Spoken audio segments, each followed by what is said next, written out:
Hi, thank you for watching Digging to China. I'm Dong Xiong. The Australian government has cancelled a Belt and Road Agreement signed by China and the state government of Victoria, escalating trade and diplomatic tensions between Beijing and Canberra. Victoria, the country's second largest and wealthiest state, signed a memorandum of understanding on the Belt and Road Initiative (BRI) with the Chinese government in October 2018, the only government in Australia to sign up for Chinese President Xi Jinping's signature Global Infrastructure Initiative. Part of Xi's vision for China's future economic growth, the BRI is intended to build new trade corridors between Europe and Asia, following the path of the historic Silk Road. While other countries that have joined the BRI have received large-scale funding from Beijing, the deal between China and Victoria appeared to be aimed more at encouraging future investment and trade. In a statement Wednesday night, Foreign Minister Marise Payne said the federal government had evaluated more than 1,000 deals between Australia's state and the territories and foreign governments. In total, 4 deals were cancelled, 2 with China and 1 each with Iran and Syria, all signed by the Victorian government. The move was made under new legislation passed last December, which experts said was squarely targeted at the deal between Victoria and China. Speaking to Australian radio on Thursday, Payne said the decision wasn't directed at any particular country.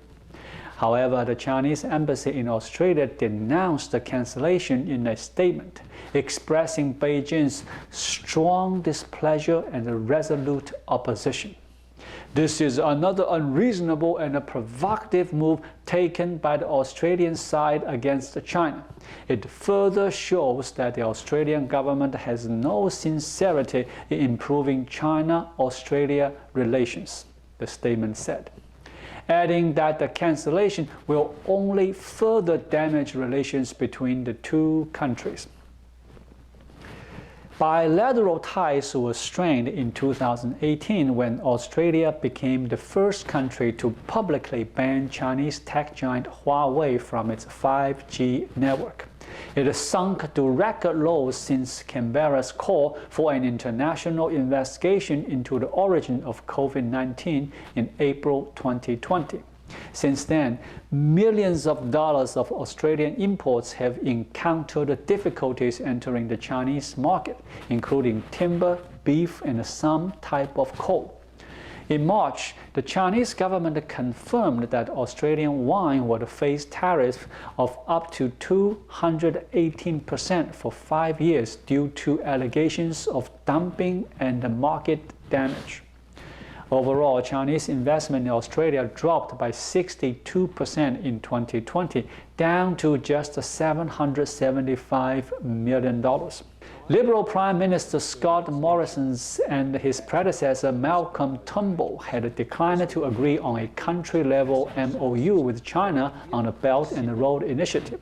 But Victoria's Labour State Premier Dan Andrews signed agreements with China's National Development and Reform Commission to promote the initiative in 2018 and 2019. Some countries fear the lending the Belt and Road scheme entails could lead to unsustainable debt levels in developing nations, including the Pacific Islands region. Victoria's opposition leader Michael O'Brien, who vowed to scrap the deals if he won elections next year, welcomed the federal government's decision. O'Brien, who belongs to the same conservative Liberal Party as the foreign minister, said the Victorian government had given away major infrastructure contracts to Chinese-owned companies under one deal. In return, the Chinese government has smashed our farmers with tariffs on barley. They have smashed our wine exports with trade sanctions, O'Brien told Melbourne Radio 3AW. Observers have described the Victorian deals as vague and non-binding. Some suspect their value to the Chinese Communist Party was to exploit the differences in opinion in Australia over Belt and Road deals. Australian Defence Minister Peter Dutton said his government would not allow the Chinese Communist Party to use such deals with Australian states as propaganda. Our problem is with the values of the virtues or the outlook of the Chinese Communist Party, Dutton told Sydney Radio 2GB. The Chinese Communist Party had militarized the ports in the Asian-Pacific region, and Australian security agencies had reported an increased level of foreign interference across the region, Dutton said. One note about the Belt and the Road is of an important consideration that observers have finally started to acknowledge. Far from debt traps and yellow perils, the international community should worry about the development model that China is exporting. This model of pollute first, fix later has caused the first ever pollution migrants and cancer villages to exist. While this strategy has made China the global manufacturing powerhouse that it is today, according to the Asian Development Bank, this model should be avoided at all costs by developing countries.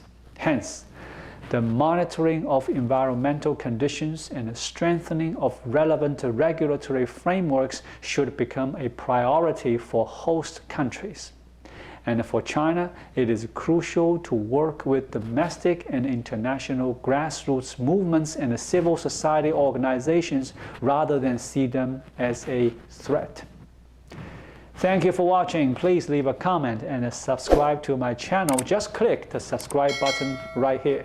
I'll see you again shortly.